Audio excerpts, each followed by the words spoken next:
Okay, we did it. We are live for the episode 30. Oh my God, that's crazy.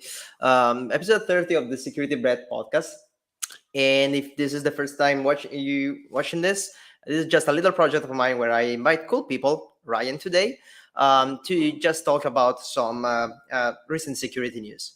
Ryan, would you mind just briefly introducing yourself for the public?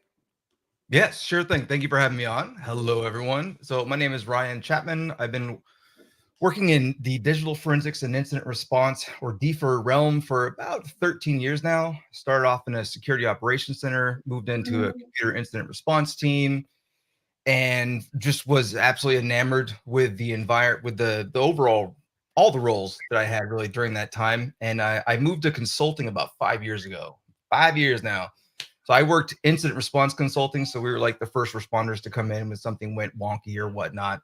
And then in the last couple of months, I've been working in managed threat hunting. I'm also the author of the SANS Forensics 528 ransomware and cyber extortion course. And I'm obsessed with ransomware because I hate it and I want it to go away. That's very nice, and that's actually a great work you do with SANS. I can put some links in the video description later on. So if you're interested in Ryan's work, take a look at that, and you can deep dive a little bit. So that's great. The idea for today is that I've collected a bunch of articles that I'm going to show in a few seconds. I'm going to show my screen directly. I'm going to introduce the article itself, what basically it says, but then I just want to have a conversation with you, Ryan, and see whether I can first of all learn something in the process, and hopefully also the public, watching and listening to this, can also learn, but also maybe participating in the conversation, because guys, you have the comments and the chat in there. Feel free to use it. This is live at the moment on YouTube, but the video will still be there, and I'm gonna have a look at the chat and the comments also later on. And the audio will also be re-uploaded on Spotify, Apple Podcasts, and all of those podcast platforms. So if you prefer that, gonna have allocated. So that's it. I think we can definitely start, and I'm gonna share my screen. This should be it. So first article of the day. This was an interesting one. I always try to kind of find something new, something that is not always yet another data breach or yet another vulnerability that's in there, because I want to just have different topics on different episodes. And this was quite interesting one. So basically, I'll just summarize it. There's a coalition of different attorneys in the United States that have sent a public letter to Meta. If you don't know about it, it's the company behind Facebook, Instagram, WhatsApp, and so on and so forth. And they are basically complaining about the fact that the law enforcement agencies around the United States are receiving too many complaints about basically social media accounts being stolen and then abused to run scams or other kind of basically attacks to further people on those social media platforms. And the fact is that apparently the last year these kind of complaints skyrocketed. We're talking about hundreds of times more compared to the previous years. And law enforcement are just in a difficult situation, let's say, to handle all of those requests. And in this open letter, they are basically saying to Meta something like, this should be your job. This is your company. The accounts that are being stolen are accounts on your own platform, your own social media. So you should be taking care of it. And it's not, let's say, law enforcement job to do so. Now, I think there's a lot that we can talk about it. I think there will not be, of course, a specific answer to this kind of dilemma, right? Of course, there will be different opinions, but it's definitely an interesting one. Like, my question will be something like, okay, if we're talking about any social media now, right? This time it's Facebook, but it could be anything else. It's is it up to Meta? Is it up to law enforcement? Is it up to the users themselves that should take care maybe of their own accounts? I think there's a lot of discussion we can go in that direction. What do you think? What are your first thoughts, Ryan?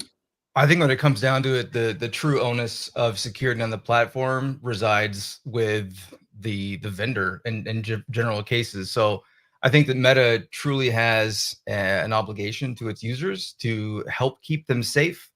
At the same time, I think that many users are not aware of the security features that are offered by Meta and other social platforms, and they Right. don't implement things like multi-factor, and they're not basically doing the things they need to do on their own. So in that case, because you have such just this wide breadth of different types of customers with various technical skills, I think it's very important for Meta to put in front of their faces a multitude of times, hey, this is a security feature that we offer.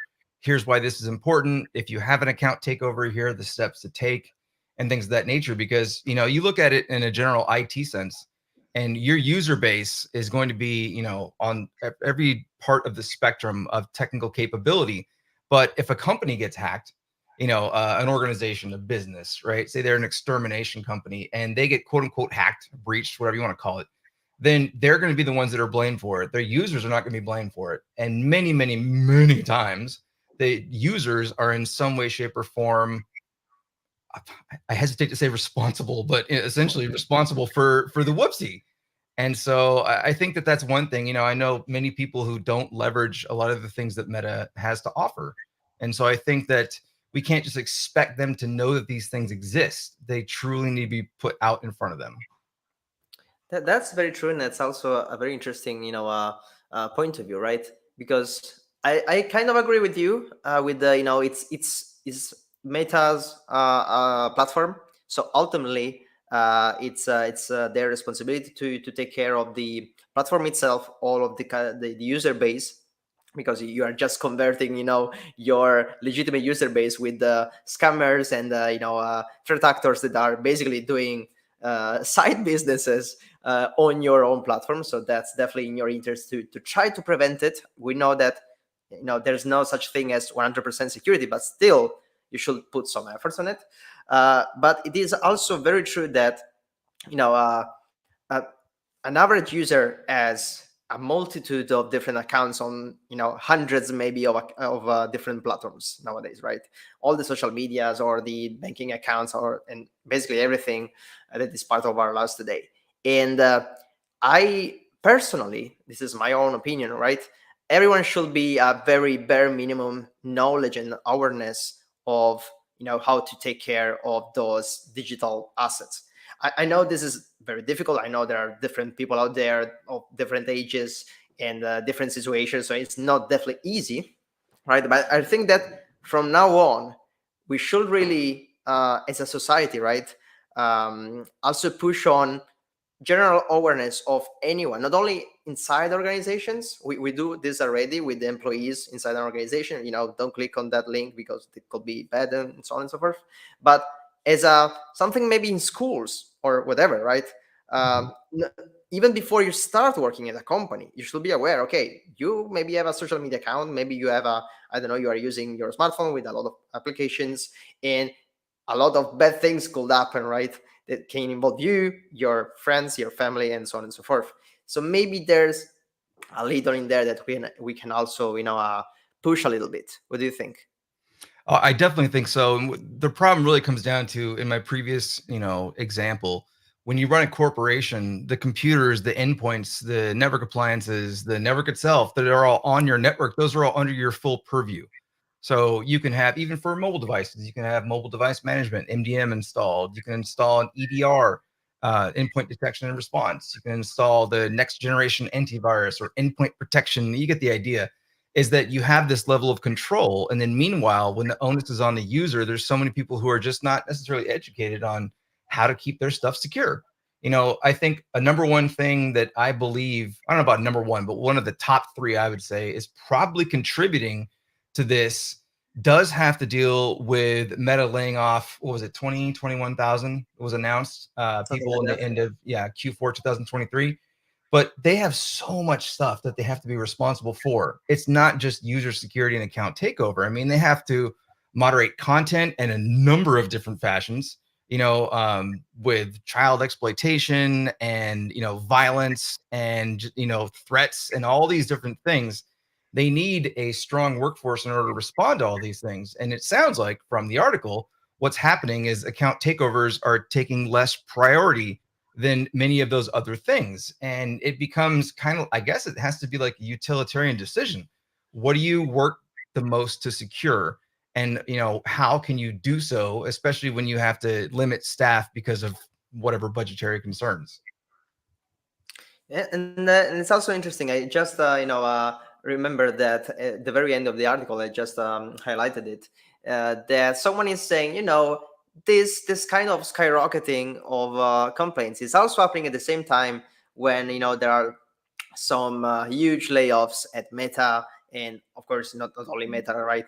But definitely there's some correlation there. We don't know if that's the real cause behind it, but we know that if you have fewer people working on your stuff, definitely you will struggle if the kind of complaints, the kind of attacks and everything will actually augment. So I agree with you. Meta and similar platforms do really need a lot of workforce to implement and to have for all of the different kind of problems. You mentioned most of them, but I was also thinking about misinformation. We definitely mentioned it. This kind of issue in the previous episode. That, by the way, you can go and maybe have a check if you're wondering. Anyway, the other thing, no matter who responsibility is, in order to prevent the kind of problem, let's say that something eventually happens, because it can happen. No matter how much effort you put on it, you also should be prepared in case the worst scenario actually happens. So the point is, what a user should do in the worst case scenario. Maybe they did everything possible or everything they knew they should have done, But at some point, their accounts is being stolen, it's being used by someone else, it's being maybe also abused to reach out to family and friends to scam them, to steal money, and so on and so forth. So the idea here is, once it does happens, right, what the user should do. I understand, Facebook has to have some channels in order for the user, to send a request and get support and everything like that.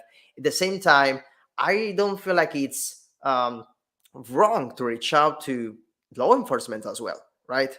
But I feel like that is getting also more difficult, because you have more choices. You don't know which is the right one. Maybe you're not getting support from from one side for one reason, and from the other side for another reason. So it's also getting worse. And I really feel, once again, I see less efforts in the response phase of the problems. With you think it's just my perception, or it's always something that it's, of course, more difficult, but also I see less efforts as a global community?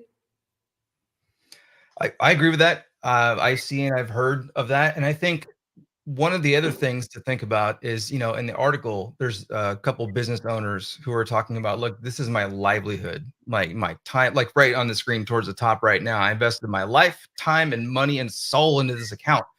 One of the things that people also have to keep in mind is that it's social media that you're utilizing to drive your business. And if you have all of your eggs in one basket, there's an implicit level of trust that you're providing and a high level of risk that you're taking, because there's so many tools and methodologies that threat actors have at their disposal in order to steal these accounts. And there's so many reasons as to why they might want to do that, to utilize, save payment methodologies, to utilize your clout and your customer base, X number of followers or what have you, to get some message out or some additional malware out or whatever it might be. Info stealers, which is basically malware that steals information off of your computer. And it used to be called banking Trojans because they would heavily target bank accounts. These days, they target all kinds of things. Your crypto wallets, your social media accounts are all, up for grabs. And with so many of those just floating around the internet these days, there's more and more and more and more that keep coming out. It pains me when an individual puts, again, I'll say it again because I like the term, the phrase, putting their eggs in one basket, and then you end up with, oh no, this is unaccessible. Like, what am I supposed to do? There's too many businesses out there, in my mind, that have taken kind of the easy way out when it comes down to it. I know it's an entry level into whatever markets. I get that, but still, when their entire website, quote unquote, is a Facebook group page, and they don't have a website, they don't have a way to order outside of Facebook. We're seeing some similar things with TikTok. And for those who may not be in the United States, there's there's a bit of a hullabaloo right now where the government is trying to ban TikTok if they don't move. And that's a whole other, I'm not trying to get too far into that because that's a whole other thing. I don't even want to touch it. But if they don't get outside of underneath Chinese control, essentially, for their controlling organization, and have an umbrella that's US based. And there's many people who are freaking out because they're like, I have 3 million followers on this platform. That's how they order things from me. That's how they get information from me, so on and so forth. And I think it's a good example as to why people, if they're going to go the social media route, need to branch out, in addition to increasing their general computing security. But I really love your idea. I want to go back to your comment about in high school, or in school, you said. I love that. I would love to see our computing lives class in high school that talks about basic security and teaches kids at a young age, like, what is multi-factor authentication? What does it mean when you store your passwords in your browser? When Chrome or Firefox or Opera or Edge or whatever you're using is like, do you want me to save that password? And you're like, yeah. Like, no, don't do that. Use a password manager. Well, what kind? What's a password manager? Should I use an offline version? Should I use a cloud-based version? Well, they can get hacked too. Well, what does that mean? Like, all these things are like perfect examples of what I think that our children essentially should be trained on. And there's so many people out there that just don't have that experience. I remember my father at a very young age taking computer classes, like adult night classes. because he was like, yeah, I never learned computers. And all of a sudden they're out. So he was going to a local community college and taking classes there. And even classes like that, they're geared towards the folks who may, be post degree or even never went to college or whatnot, to just kind of show them like these are the types of things that you can do to secure your own computing experience, which can then help avoid these types of problems. And I think that would just be phenomenal, especially if it was like government funded in some way, shape, or form. But I might be getting carried away. It's I agree with everything you said. Of course, with the school thing, I just think it's possibly the most effective way we could address the problem, right? Because if you start early, it's just easier to make everyone, or pretty much everyone aware, or just maybe the next generations at least. And also, if you have at least one person in a family, in a group of people aware of such things, they can maybe help all of the others.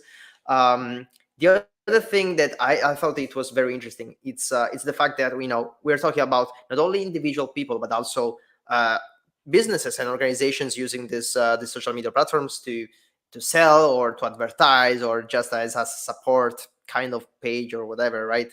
And I feel this is really, really much correlated with the just general technology outsourcing. If you think about it, it's very correlated with the just using cloud environments, right?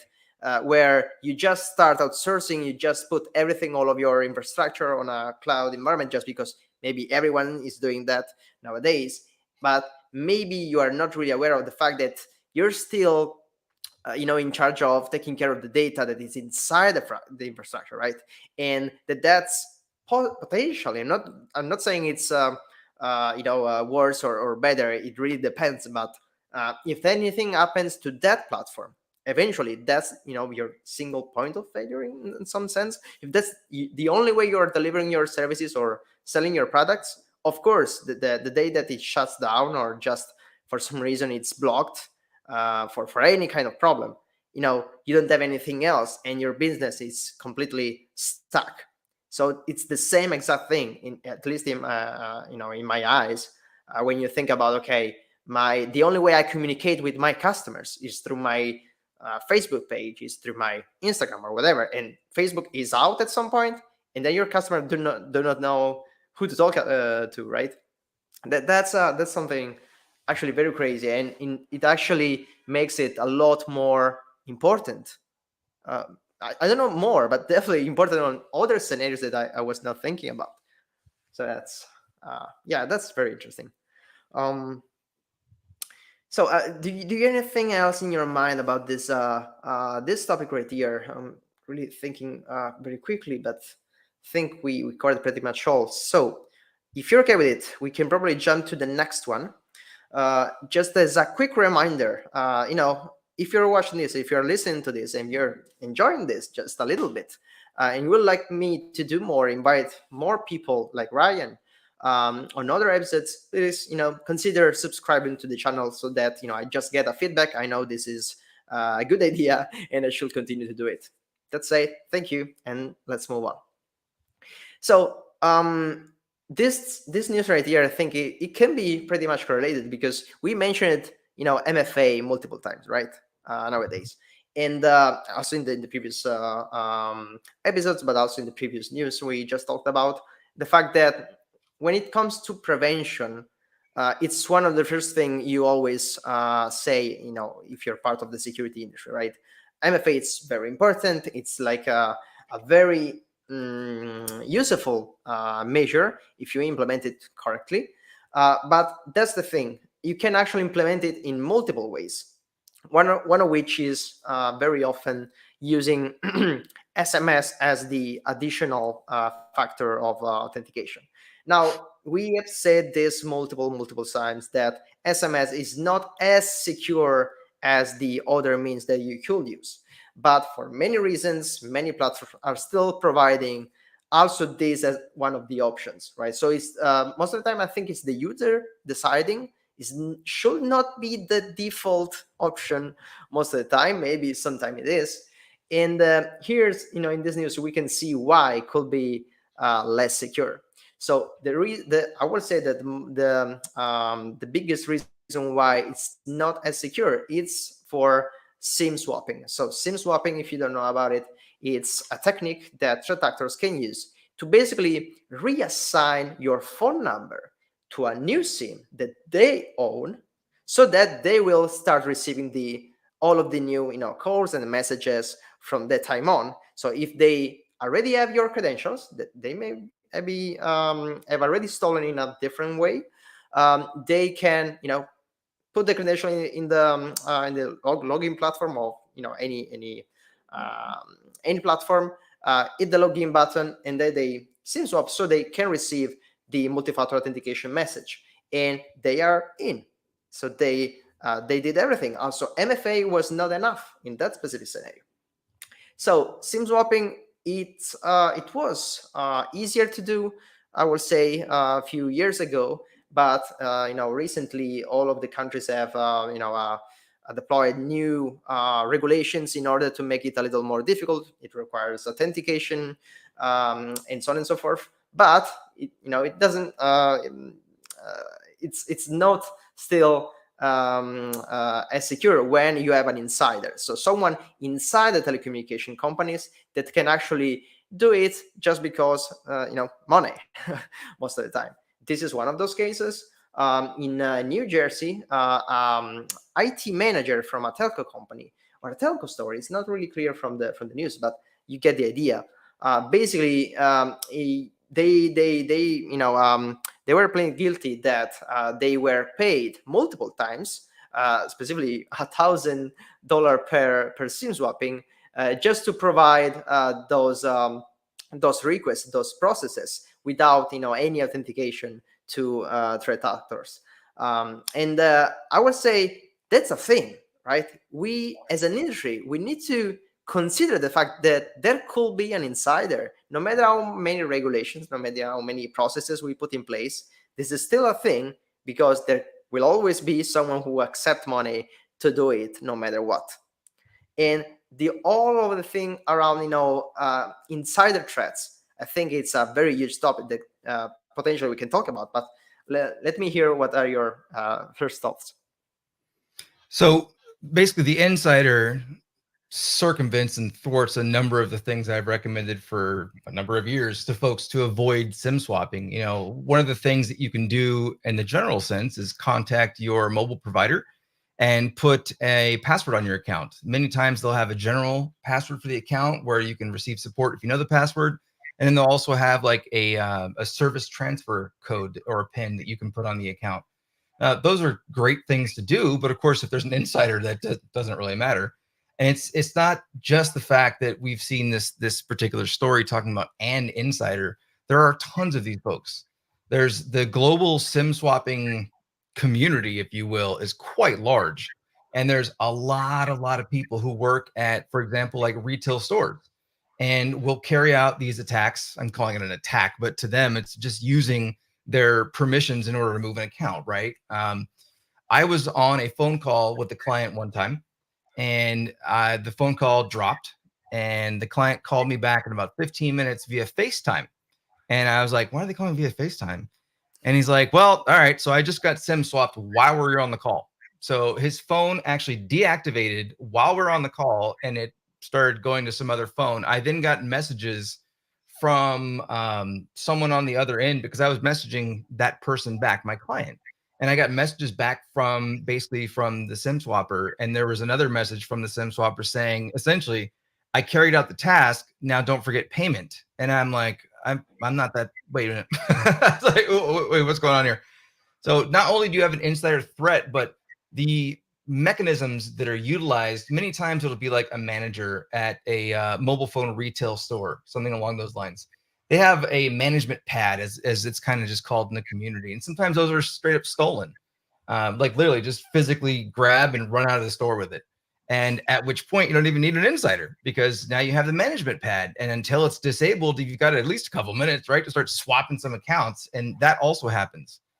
So there's a number of things that could occur when your SIM card is swapped, all kinds of different fraud and things of that nature. But what it's heavily being used for is to simply bypass MFA. And a lot of organizations allow their users, just like you said, to make a selection. Do you want to have a straight SMS, MFA prompt, or do you want to have an application with a push notification that also requires, for example, a PIN code or something like that? And those are just, it's a more secure method to go about it. I don't think enough people are trained on that also. There's so many security awareness programs around the world. My wife was just going through one. She works in a non-tech industry, and she was just going through hers, and she was laughing at, like, the actors and actresses that are just like the horrible acting, but even in theirs, it was talking about mobile phone security. And I got excited by that. I'm like, well, that's good, because a lot of those don't take into account mobile phone security, let alone phishing via, SMS. And that's another thing that a lot of folks just really aren't kind of catching up on yet. And it's causing problems.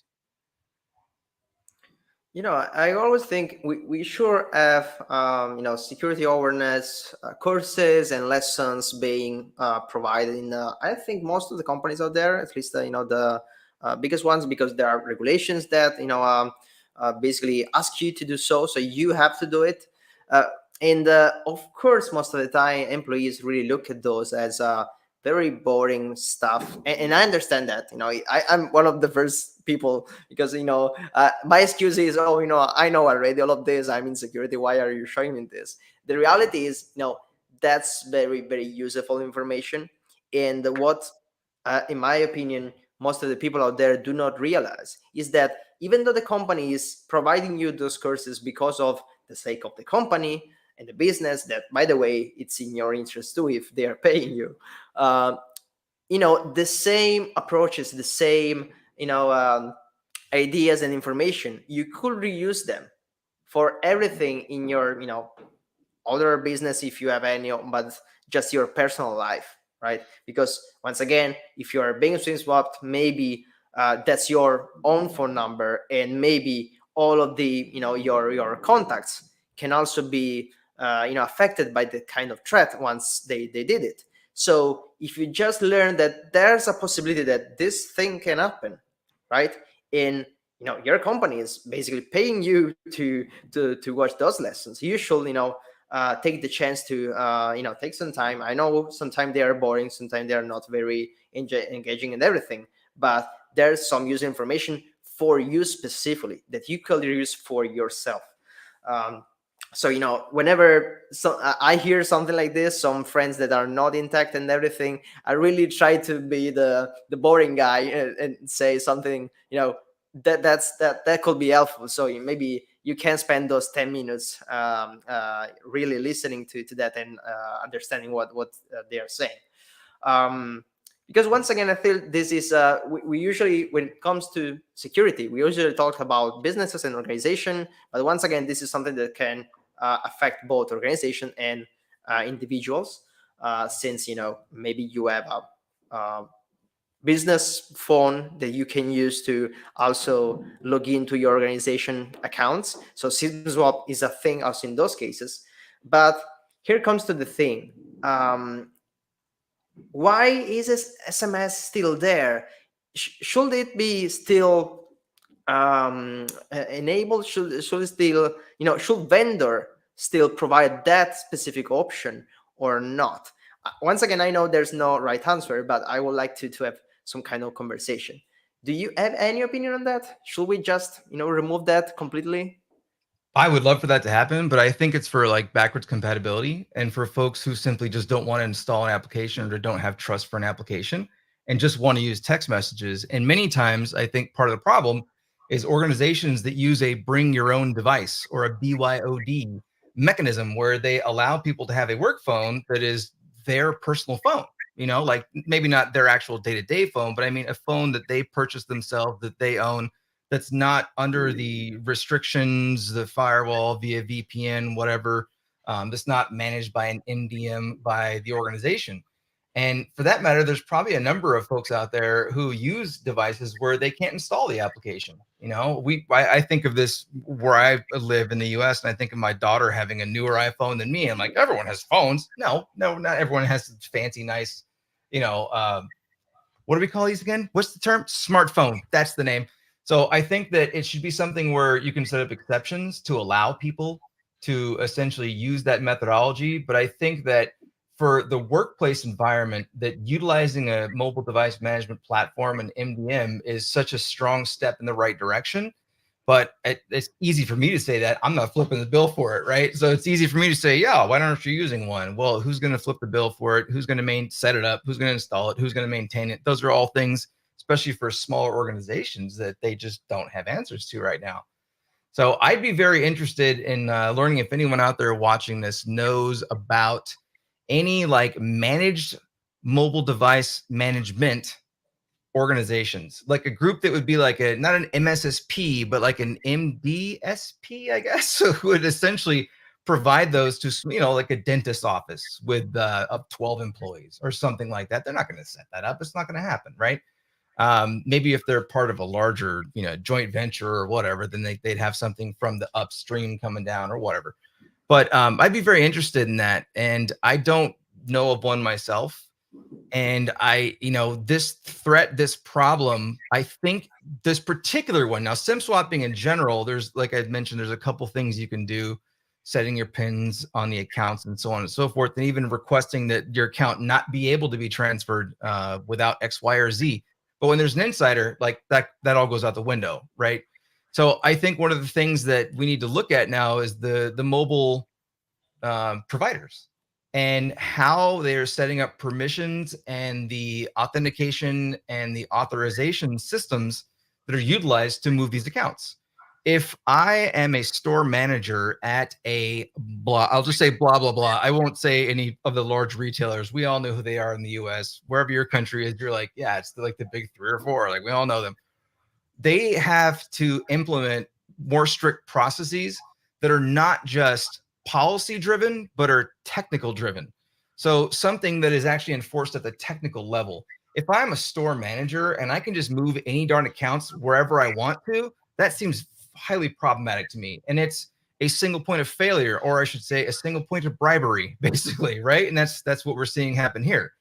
But if I'm a manager and I have to go to another manager and I have to have I have to have them sign into their account, and then we have to go back into the same case together and I have to be approved. Sure, there's ways around that also, of course. For that matter, multiple people can be brought into a scheme, all right? But at the same time, it just provides a little modicum of security on top of what we already have. And I see too many times that there's one person, whether it's at a retail store or on the help desk line or whatever it is. And maybe you have to get escalated to them. You go through level 1, level 2, and then the level 3 can do whatever they want. Well, why? No, they should have to have some type of confirmation, be it multiple points of confirmation in order to make these changes. The customer has to be on the line. And on top of that, we have to have a second manager on the line, like whatever it is. And I worked in a call center for many years when I was much, much younger. So I know anyone who works in those spaces right now is like, hey, shut up, Ryan. Like, I know it would just completely complicate everything and make your job so much more fun. But, in the name of security, it's something I think we need to do. That's right. That's always like that, unfortunately, when it comes to security. We are the guys that we are going to, complicate things and complicate, make everything slower and requiring a lot of different, different options. Just, before of that, you could just go in there, do your stuff, and it was done. And now you're taking 3 times more to do your usual job. But that's the thing, what we are trying to do is just to raise the bar, raise the threshold a little bit, so it's just more difficult for the attackers to reach their goals. Because once again, we cannot really make sure that we are preventing everything, but if we make it a little more difficult, we will just have fewer cases, so fewer problems, and problems. It's everything. It's everyone. Thing. So basically, if eventually, your company is being hit by too many of this kind of attacks, and maybe they are going to be fine because they have this kind of problems, because there's also that thing, right? You have threat actors and you have regulators that needs to push you to do something about it. And I was just thinking about it. Telecommunication companies. This is definitely one of their, I would say, biggest threats. I would say, right? Because you're definitely handling phone numbers and phone communication, and threat actors definitely have interest in those, since MFA, as we said, it's very important. Um, so yeah, I don't know if we can push them more in some way, but what you mentioned, it could be some ways to make, once again, make it more difficult for employees and threat actors. It will definitely be interesting to see. Now, you also mentioned the BYOD scenario, right? So once again, BYOD, bring your own device. So basically, an organization requiring their employees to use their own devices to for company general purposes. It could be just to do phone calls. It could be as an authentication method in this case.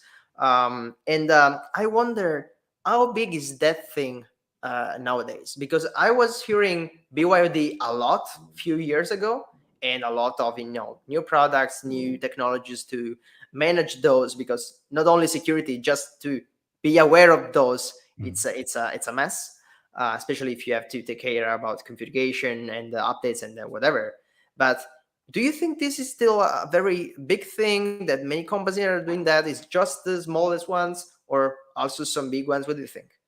Also some large organizations, working in consulting, I've seen it firsthand. And I think that the COVID-19 lockdowns and sending everyone home to work from home on at the drop, well, I'm gonna, not the drop of a hat, but it was a very quick turnaround is what I'm getting at. And it wasn't enough time for IT teams around the world to realize, oh, we need to set up an MDM solution and then manage these things. And many of them have still not updated since then. And I see that all the time.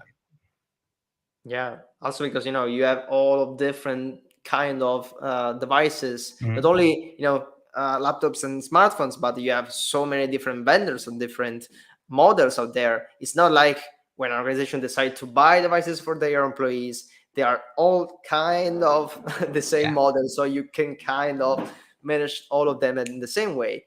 And if you are enabling employees to buy their own device, they are going to buy maybe the oldest thing ever without any support, maybe for your technology. That's the worst scenario ever, because you cannot just pressure on your employees to buy specific models. That's, in my opinion, that's not a thing. I don't think that ever happened. But um, I think it just make a lot more difficult to do that. I understand there are some specific scenarios, like you said, very small organizations that don't have the budget to handle all of the devices themselves.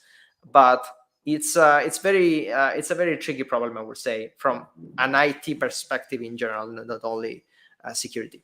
So that's an interesting one.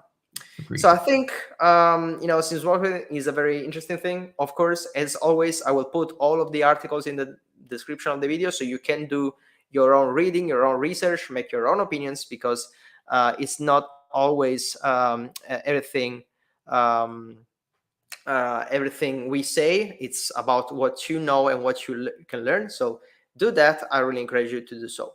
So if you agree, I'm going to jump to the final news for today.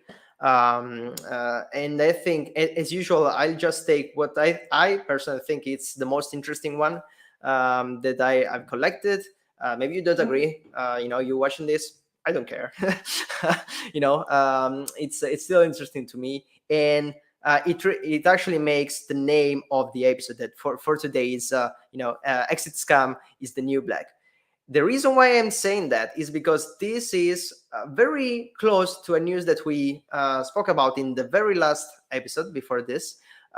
So apparently it's something like it's very recurrent. So once again, ever watch the previous episode if you're interested, and just wait a second to talk about this one. Now, I have in front of me another article by Brian Krebs that I always encourage you to have a look at. Very, very nice articles in there. And he's this time talking about the so-called incognito market. So basically, for what I got now, it is basically a dark web market, mainly selling drugs, if I'm not wrong. And the very interesting thing, I'll summarize because the article is very long, but the thing is that they pushed a message in the front page of the market, basically saying, you know what, this is going to be a scam, and if you're not going to pay us some kind of basically ransom, some kind of fee, um, uh, we're going to leak all of data regarding our chat, between the providers and the customers, and also all of the Bitcoin or other cryptocurrency wallet addresses that we know can be used by law enforcement to track down all of those transactors and users of those kind of products. So this is definitely a thing. My first topic in my mind is always, we're handling with criminals, right? And we should all be aware of this. You cannot trust criminals. So either you are a customer of criminals, either you are just being hit by a criminal that is asking you for a ransom. That's not something that you should just trust them in any way. So that means also that if you use the same platform for many years before, you can always expect something like this. But now this is really your topic, Ryan, of course, maybe most of the time when it's related to ransomware, but this is something very, very similar, right? This is actually, I would say I see a ransomware approach in a slightly different online criminal market. Is this the same for you? Do you see the same correlations here? I definitely see the cyber extortion correlation from it. And I love that you started with that, because that's my go-to. I say it all the time in my class. Whenever people are talking about ransomware, I always say, hey, you're dealing with criminals.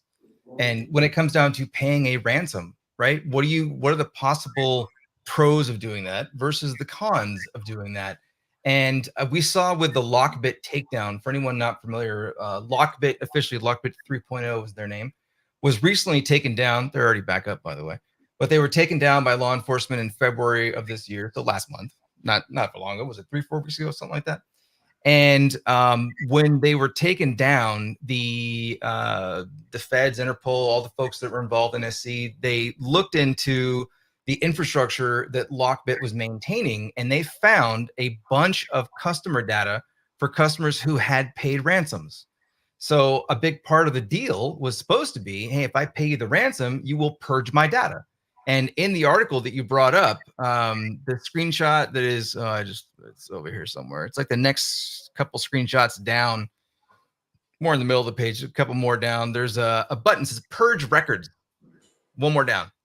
And it's like, okay, are they really going to purge the records if you pay them? I mean, one of the number one reasons that I hear in like the movies or just in general for like people to know about is when it comes to paying a ransom. And I'm talking about any type of extortion. So maybe not a ransom, but just general extortion. Blackmail.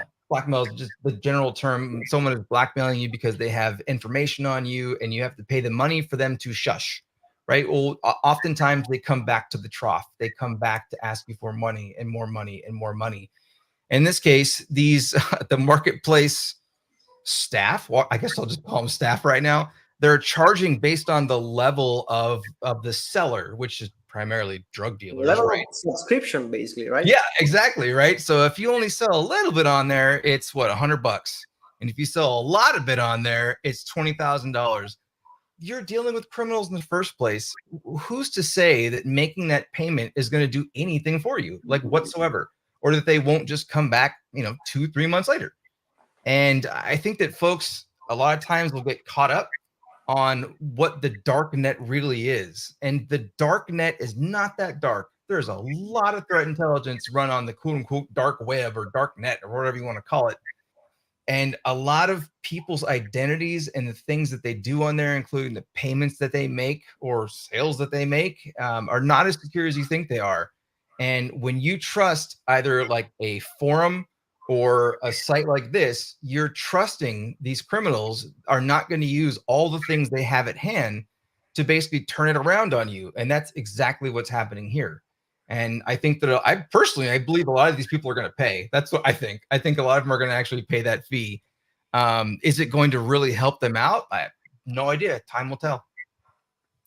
I mean, once again, it's always like that. I always pick topics that you cannot really give a clear answer, right? There's no right and wrong. I mean, this case maybe, but still, I understand there are going to be some scenarios, right? Especially, if we go back to ransomware cases where the maybe the only thing an organization can do, right, could be just to pay that ransom, that extortion, or it's just the easier way to do things, right? Because otherwise they have to block all of the business for I don't know, weeks or maybe worse than that. And in some cases you cannot really do it because once again, if we go back to the article we were talking about in the last episode, we were handling with healthcare, and when it comes to healthcare, right, it's not something you can really easily decide to, we're not going to pay because those are criminals, because maybe there are lives at stake in that specific case. So I understand once again that there are some specific scenarios where it's not that easy, but still, as you said before, you cannot trust, that criminals are going to basically do what they say they will do. In any case, I mean, there are going to be also cases where attackers didn't really exfiltrated what they say they exfiltrated, right? So maybe they are going to delete the data, but the data was not, that much for for what you know. And in other cases, they will say they will delete all the data, and maybe, not in a week, not in a month, but when the police is going to shut down their operations, they are going to collect all of the money they can, asking for a further ransom, like it happened recently. So the point here will be, I will just do the devil's advocate, I would say. You know, should I just take for granted that everything a criminal, an attacker or whatever we want to call it, steal from me, I always need to consider them as lost forever? What do you think? Do you think that should, most of the time be the case? Oh, I do. I for sure do. So in the case of general ransomware, in this case, these were basically, I always refer to the cyber threat actor, right? I guess maybe a drug dealer online is not really a threat actor per se, but someone doing something silly. When you're dependent upon someone else's platform, it kind of goes back to the whole conversation we were having about Facebook, really. Like you put all your eggs in that one basket and you have this implicit level of trust. So there's this Darknet forum and you decide I'm going to go do illegal stuff in there. And then you probably don't know enough about security. So when they made money through their crypto wallets, they probably did stupid things like move it around a couple times and then maybe withdraw it from one of those little Bitcoin machines or something, kind of thing. And then, oh, there's the trace back and now there's video of you and so on and so forth. But in general, I think that it's really important when you realize that anything that's been breached, data has been accessed in any way, shape, or form, I consider the confidentiality of that data just nil completely. So the CIA triad, the confidentiality, integrity, and was it authentication? What's the A? Accessibility or something like that? Accessibility. Yeah, thank you. I was just blanking on one of the security 101 concepts. Yeah, I think that it's just out the window. And that's many times over the years working in consulting, that's what I've told my clients, and they're wondering like, well, you think this data is going to get out there? I'm like, it's out there. But I don't think it's going to get out there. It's out there. We see the data being accessed. We see it being network commands to, take it out of the environment. That was WinSCP'd off your box. That's gone. Like that's, well, what if we just pay it? You should still consider it basically public knowledge at that point and plan accordingly. And a lot of folks don't plan accordingly. And I think that a lot of these folks who are using this incognito market were not planning accordingly. They probably never thought that the market itself would be like, hey, you got to pay us or it sucks for you. and because they most likely didn't have backup plans and they weren't using operation security strong enough to withstand something like all the data, all the messages, all the crypto transactions, all of it being released, they're going to panic and probably pay these folks. You know what? I think it's one of the hardest truth to say, especially as a consultant to organization that are being hit by similar threats. And I just understand that it's not going always to be really understood, or just it's not easy to swallow this kind of pill, right? Especially when it's not your organization, right? You're just advising them, and they are on a definitely different position. But I agree with you that that's the only right way to do things, because you never know. Even where I will just find the most difficult scenario there, right? The criminals as a group actually really delete all the data. Let's say that happens, right? Because maybe at some point, in some cases, that happens. But we never know whether just one of those individuals, part of the groups, is really silently and stealthy, just gathering some of those data, so that later he himself can do something more, just dropping the group and doing their own new business, let's say, right? You never know whether that could happen, because there are no laws, there are no regulation, there is no no respect or whatever. It's just something driven by money, and the more money they can do, the more they will just try to do, right? So I think that's mostly the reason. This is what the public needs to understand, because whenever you have a company, you have an organization, this could happen to you, and maybe at some point you have to do the right choice. And unfortunately, this most of the time is the right choice. So once again, we we unfortunately close an episode with not really good news for the public out there. But this is just how security works, and we're there to help. Just this is once again the real goal behind this project right here. Just understanding a little more of what's happening out there, because that could be recurrent. That could happen to you as a professional in your organization, as your friend who has who is a small entrepreneur or whatever. So I really feel like just reading some news and having a conversation with someone else who maybe knows more than you, or just know something different, can be really, really helpful. And I thank you so much, Ryan, for this opportunity to tonight for me. But depends on where you are. And that's it. Thank you so much, Ryan. Hopefully you enjoyed it, as well. I will definitely disturb you at some point once again in the future for another episode, but let's not say it to anyone. And yeah, I think that's it. Any last words? Any you want to say hi to everyone? No, just if anyone wants to find me, I'm on X/Twitter/Twix. I stole it from John Hammond. He always says that, whatever it's called now, Twix, sure. As RJ_chat. Follow me on there, hit me up, ask me some questions. It was a great conversation. Thank you for having me on. I like these just kind of impromptu, like, here's some articles, let's talk about them, and just talk about some of the things people need to be aware of. And hopefully it brings awareness. And I had fun. That's very great. Ryan's contacts, once again, will be in the video description. So if you're interested, have a look at that. And thank you all once more. Subscribe if you liked it, and see you on the next episode. Bye, everyone.